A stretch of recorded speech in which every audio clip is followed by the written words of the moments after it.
ಅವ್ರು ನೋಡಿದಾಗೆಲ್ಲ ನಾನು 97 ವರ್ಷ ಇವರು ಇಬ್ಬರು ಇಟ್ಕೊಂಡು ನಡೆಸ್ತಾರೆ, ಇವ್ರ ಕೈ ಮಾತಾಡೋಕ್ಕಾಗಲ್ಲ.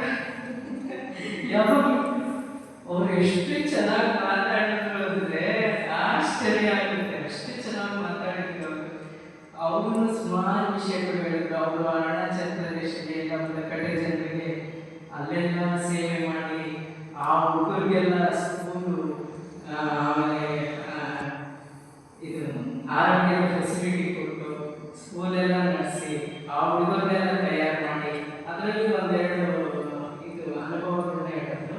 ಒಬ್ಬ ಕೊರಿಯನ್ ಅಂತಲೇ ಒಂದು ಹುಡುಗಿ, ಅವಳು ತುಂಬ ಜಾಣೆ ಅಂತೆ. ಎಕ್ಸಾಮ್ ಬರೀಬೇಕು, ನಾನು ಎಕ್ಸಾಮ್ ಬರೆಯಲ್ಲ, ನನ್ನ ಕಣ್ಣ ತುಂಬ ನೀರು ಬರ್ತಾ ಇದೆ, ನನಗೇನೋ ಆಗ್ಬಿಟ್ಟಿದೆ ಅಂತ.